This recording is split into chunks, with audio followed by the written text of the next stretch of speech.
A black doctor returns from a medical mission. But the airport holds a different diagnosis.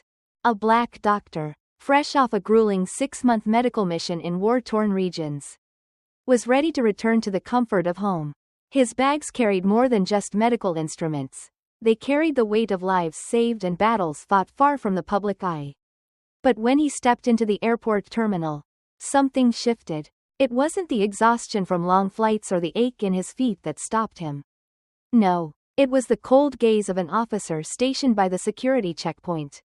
The kind of gaze that scans, not for weapons, but for reasons. The doctor, still in his scrubs, approached calmly, but within seconds, the questions came fast, louder than the announcements overhead. Where are you coming from? Why are you wearing that? Are you sure you're a doctor? Passengers turned to watch as the officer rifled through his luggage, pulling out stethoscopes and surgical gloves, holding them up as if they were contraband. The humiliation hung thick in the air. And then, 7 minutes later, everything changed. Because the head of airport security stepped in. And when he did, his eyes widened in recognition. It turns out the doctor wasn't just any passenger. He had saved the life of the airport chief's own daughter weeks earlier. The officer was dismissed on the spot. And what happened next set off a ripple effect far beyond the terminal. Stay with me. This is a story you need to hear. Before we dive deeper, let us know where you're tuning in from today. And if this story leaves you thinking, hit subscribe for more. Because sometimes, the most important stories happen in the places we least expect. Selena Harris had grown used to walking into rooms that weren't expecting her. The terminal at LAX hummed with the usual cacophony, heels clicking against linoleum floors, rolling suitcases rattling along, the distant drone of final boarding calls muffled through speakers. Selena glided through the crowd with the precision of someone who had done this dance many times before. Her sleek black suitcase trailed behind her, and her tailored blazer rested perfectly over her shoulders. She walked with the quiet confidence of someone who belonged, or at least, someone who knew how to act like it. She had earned this. It wasn't just another business trip. This was a reward, wrapped in the kind of luxury she rarely afforded herself. After 2 decades of uphill battles, being underestimated, overlooked, sometimes invisible, Selena had ascended to senior sales director at one of the most prestigious tech firms in the country. And this ticket, embossed with first class, was a tangible reminder of every sleepless night and ignored condescension that had led her here. But airports had a way of unraveling even the most tightly wound dignity. She first noticed it at the check-in counter. The agent glanced at her ticket, then up at Selena. Her eyes lingered just a second too long.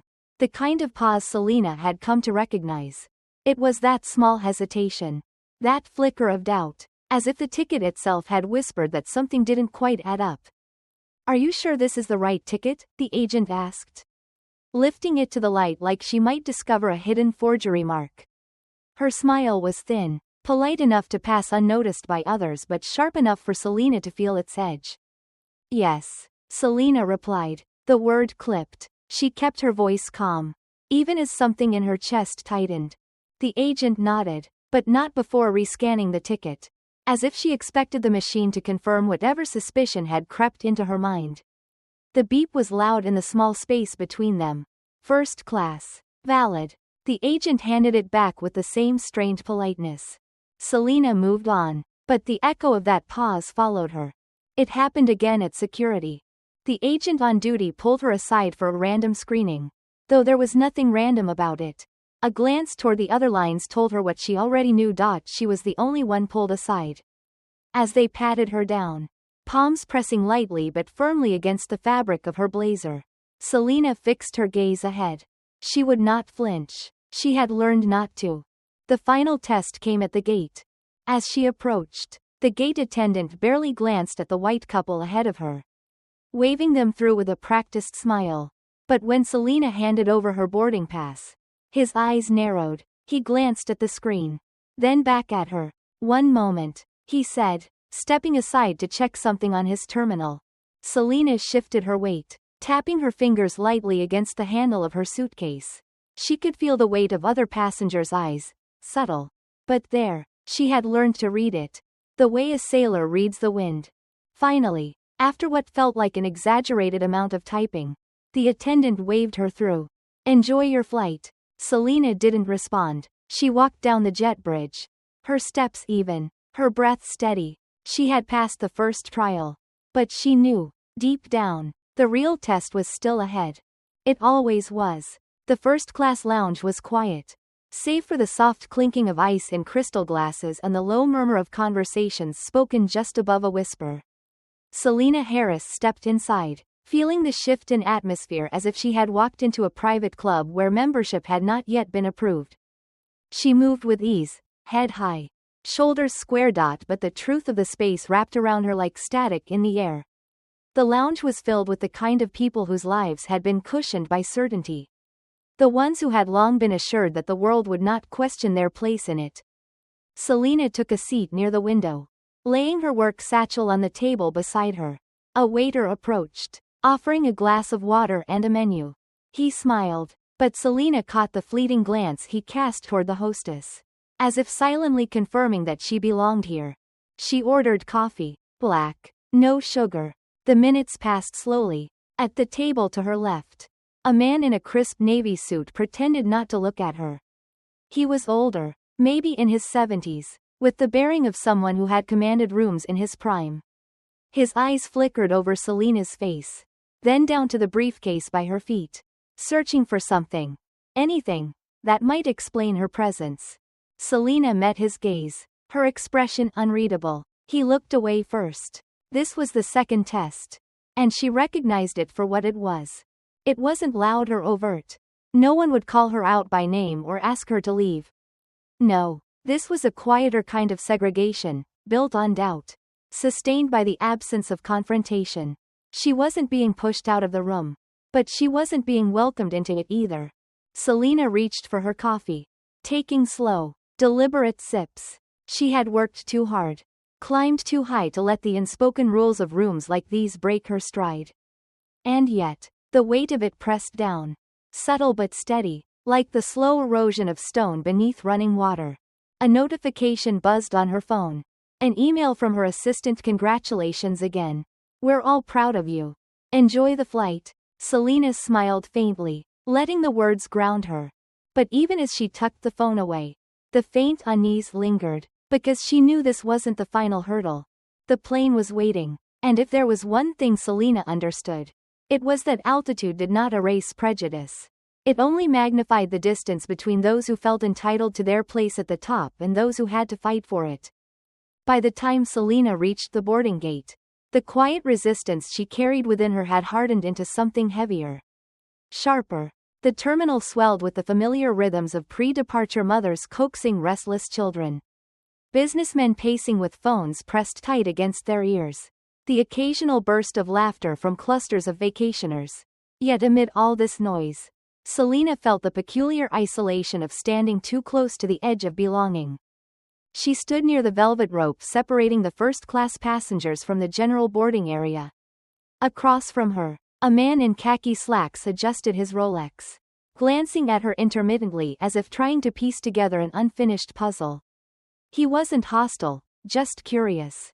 Curious in the way people become when something unsettles the natural order of their world.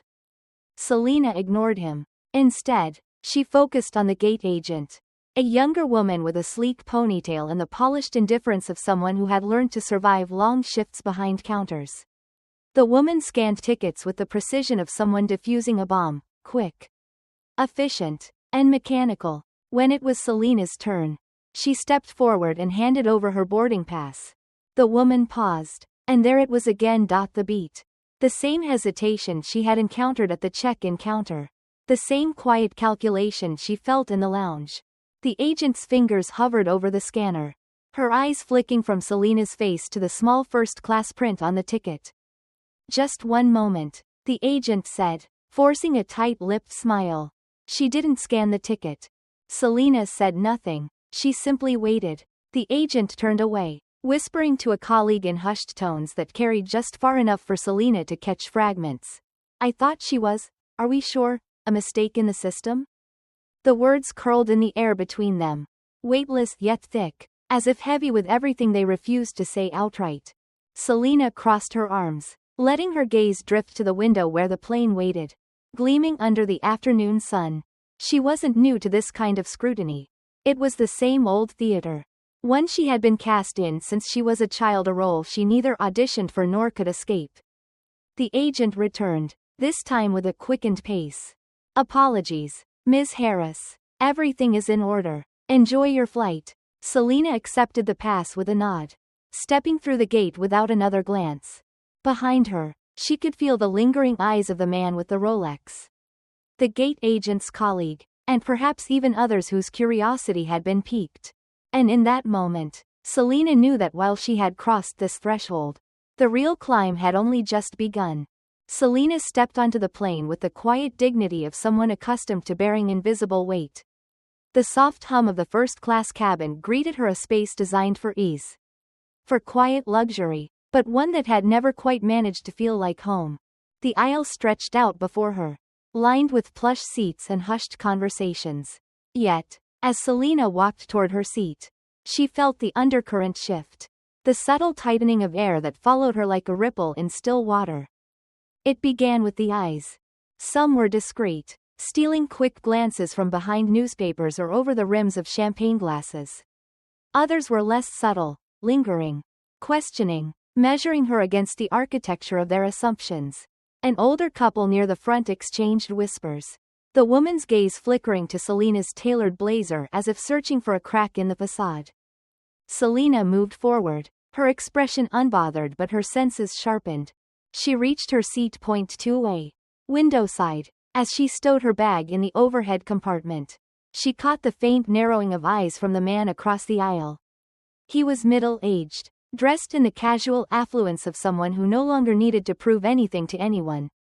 But something about Selena's presence seemed to unsettle him, as if she had brought an unspoken question onto the plane that he wasn't prepared to answer. Selena sat down, adjusting her seatbelt with slow precision. Moments passed. A flight attendant emerged from the galley, her professional smile firmly in place as she began the ritual of greeting first-class passengers. She paused at Selena's row, hesitating just long enough for Selena to notice. "Ma'am, could I see your boarding pass again?" Selena met the attendant's gaze, calm and steady. "Is there a problem?" The attendant's smile tightened at the edges. "Oh, no, just a quick check for seating confirmation." Selena reached into her satchel and handed over the boarding pass without a word. The attendant examined it as if decoding hieroglyphs, glancing up twice as if the seat itself might protest. But the pass was legitimate. It always was. "Thank you," the attendant said softly, returning the ticket with the kind of apology that wasn't meant to be spoken aloud. Selena accepted it without acknowledgement, watching as the attendant retreated down the aisle. She leaned back in her seat, resting her head against the cushion. But the unease settled in like a draft through a cracked window. It wasn't the first time she had been asked to justify her presence. It wouldn't be the last. The absurdity of it all was not lost on her. How a woman who had climbed the ranks of corporate America, who had secured her place in rooms where few like her had stood, could still be treated as though she were occupying borrowed space. As the plane taxied down the runway, Selena closed her eyes, not out of weariness but as an act of defiance. Let them wonder, let them question. She was exactly where she belonged. The plane had leveled out, but the atmosphere around Selena felt heavier with every passing mile. She sat still, gazing out the window at the clouds stretching endlessly beneath her.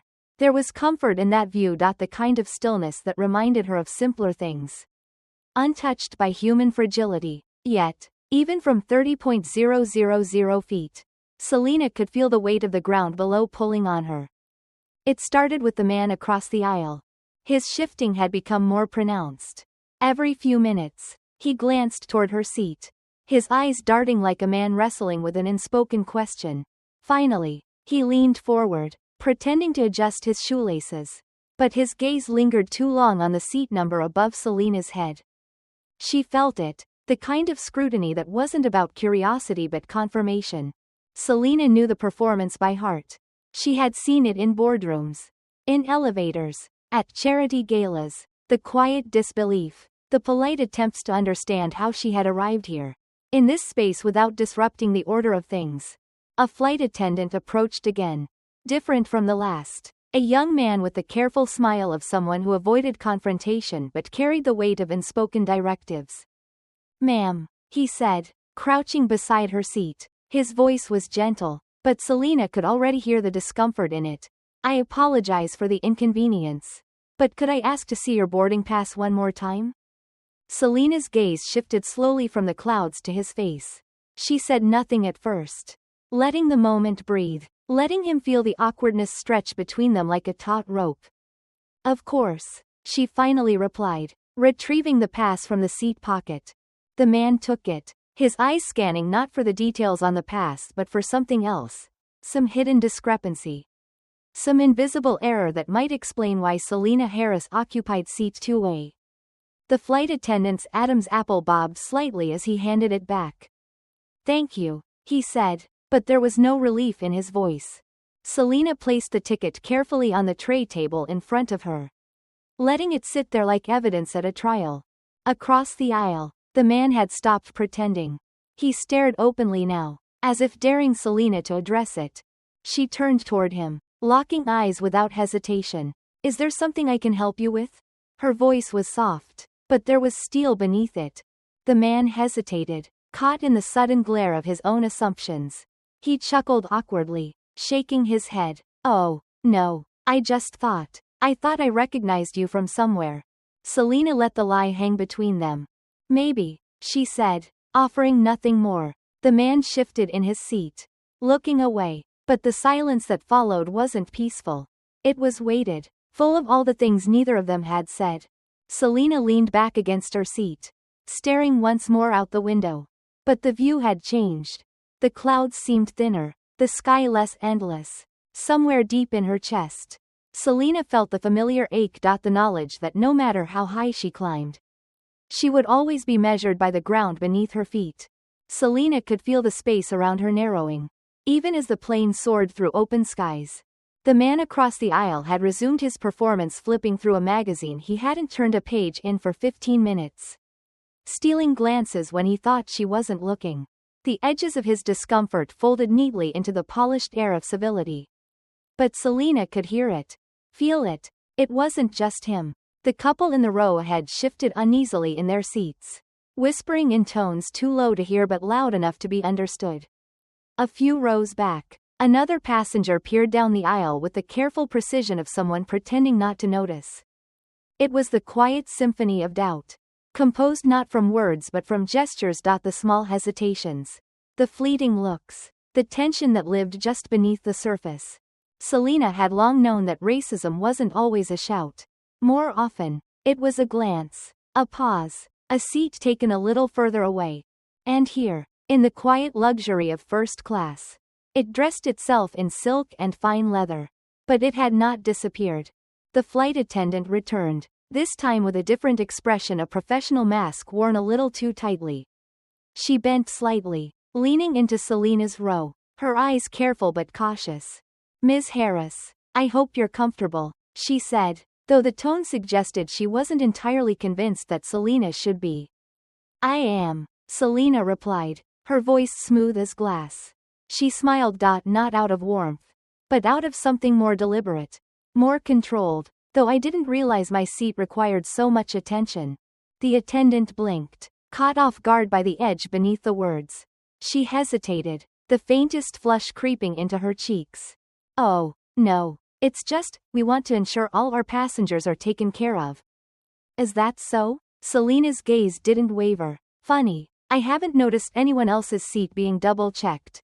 The attendant opened her mouth to speak, but no words came. Instead, she offered a tight, apologetic nod and stepped back into the aisle, retreating with the careful swiftness of someone eager to leave something behind.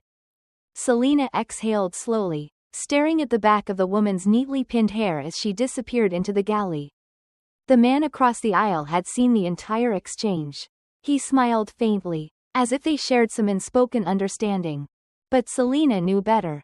She met his gaze again, her eyes calm but unwavering. This time, she didn't look away.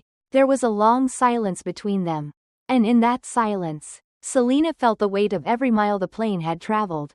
No matter how far she went, some distances remained, and perhaps, she thought, it wasn't her job to cross them.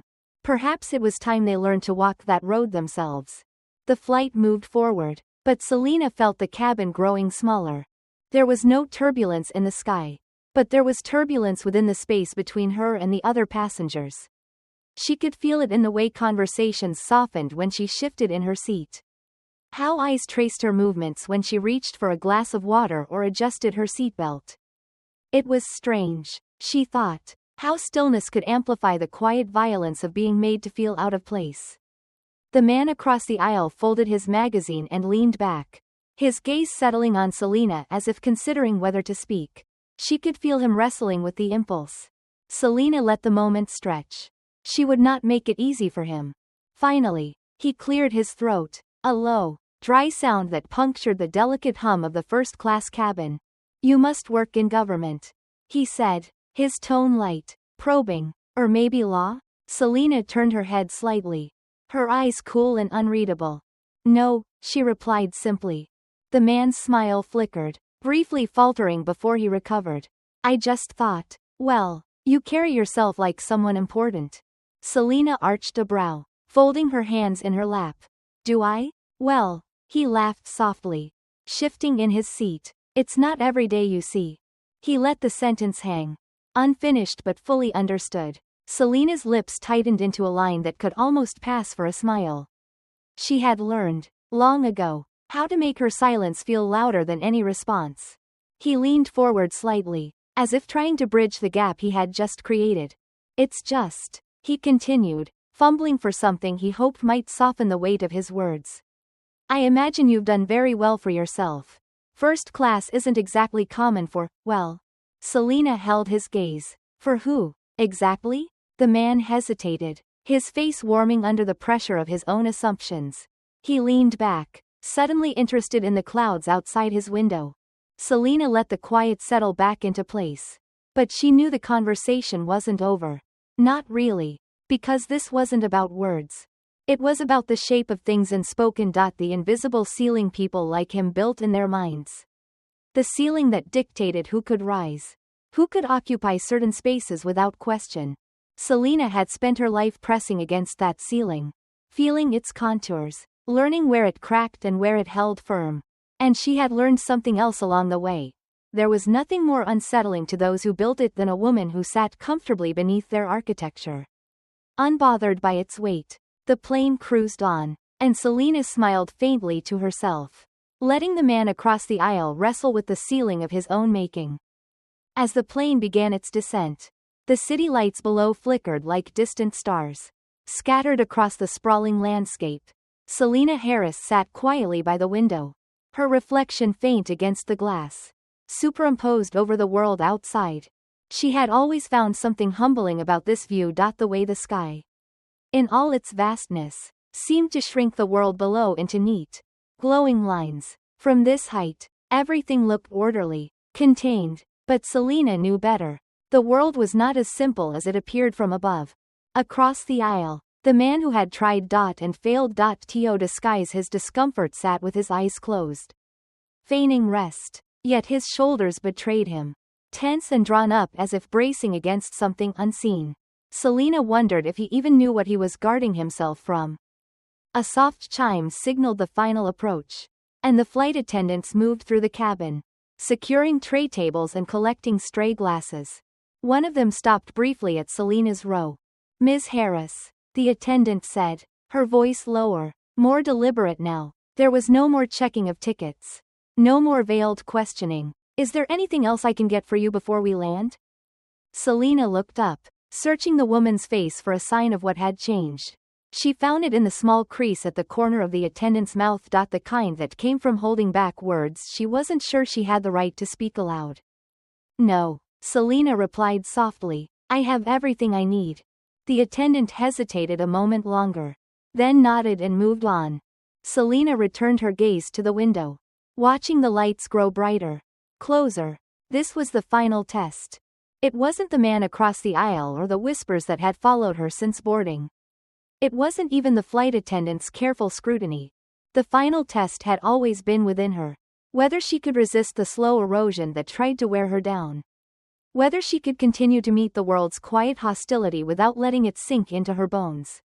It was a strange thing, Selena thought, to fight battles that no one around you acknowledged. To stand alone in rooms full of people. Invisible yet seen all at once. But this was the truth of living.